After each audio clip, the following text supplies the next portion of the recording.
তৎকালীন সরকার বারংবার আশা দিয়েও এই আটকে পড়া যাত্রীদের মালয়েশিয়াতে পাঠাইতে পারে নাই। সর্বশেষ 22শে জানুয়ারি কারণ বাজার একটি মানববন্ধন মহাসমাবেশ হয়েছিল। সেখানে প্রবাসী কল্যাণ মন্ত্রণালয় থেকে বলা হয়েছিল মার্চ এবং এপ্রিলের মধ্যে আটকে পড়া সকল যাত্রী মালয়েশিয়াতে পাঠাবে।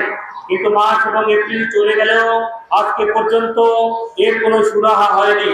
তবে একটি আশার বিষয় হলো গতকালকে মাননীয় উপদেষ্টা মালয়েশিয়া গিয়েছেন। বাংলাদেশের জন্য এই মালয়েশিয়া বড় একটি শ্রমবাজার এবং আমরা আশা রাখি আগামী দিন এই মিটিং এর মাধ্যমে মালয়েশিয়ার এই শ্রমবাজারটি খুলে যাবে। যদি মালয়েশিয়া বাজার খুলে যায় আমরা বর্তমান সরকারকে অবশ্যই সাধুবাদ জানাবো।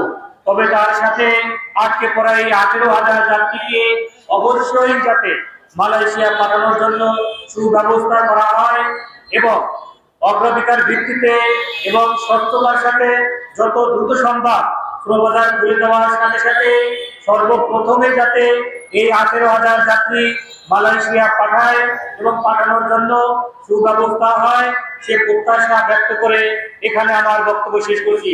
আল্লাহ হাফেজ। আসসালামু আলাইকুম। আশা করি আপনারা সবাই ভালো আছেন। কিন্তু আপনারা জানেন তো, যারা 31শে মে 2024 সালে পলিট ভিসা বন্ধ হওয়ার পর থেকে যে লোকগুলো আটকা পড়ছে তারা কেউই ভালো নেই। তারা ভালো থাকবে কিভাবে?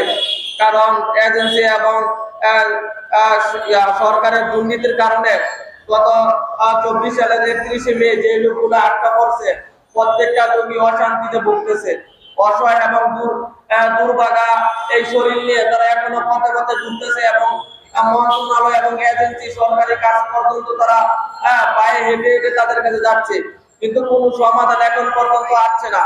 আমরা বিগত 22শে জানুয়ারি এবং 24শে ফেব্রুয়ারি আমরা আন্দোলন করি এবং সেই আন্দোলনের ভিত্তিতে মন্ত্রণালয় আমাদেরকে ডাকছে। ডাকার পরে ওরা আমাদেরকে বলছে আমাদেরকে মার্চ এপ্রিলের ভিতরে মালয়েশিয়া নিয়ে যাবে, কিন্তু এখন পর্যন্ত তারা কোনো কার্যকর ভূমিকা পালন করতে পারেনি এবং তারা শুধু আমাদেরকে আশ্বাস দিচ্ছে। এই আশ্বাস শুনতে শুনতে আমরা এখন পথের ভিখারি। কারণ তারা আমাদেরকে যে আশ্বাস দিচ্ছে সেই আশ্বাসের কারণে এজেন্সিগুলো বড় ধরনের সুযোগ পাচ্ছে এবং তারা কি করছে, বড় ধরনের ষড়যন্ত্রমূলক কাজ করে যাচ্ছে। তারা আমাদেরকে বলছে আমাদের টাকা এবং পাসপোর্ট যা আছে সবকিছু আমাদেরকে ফিরিয়ে দিয়েছে, কিন্তু মন্ত্রণালয় বলছে আমাদেরকে নাকি টাকা সব উড়ে দিয়েছে। এখন পর্যন্ত আমরা কেউই টাকা পাইনি, তাহলে কাকে টাকা দিয়েছে এই প্রশ্ন আমরা মন্ত্রণালয়ের কাছে রাখছি। এবং আমরা যে 24 সালে যে লোকগুলো আটকা পড়ছি এখন পর্যন্ত আমাদের ফয়সালা হয়নি, কিন্তু তারা যে মার্চ এপ্রিলের কথা বলছে সেই তারিখও তারা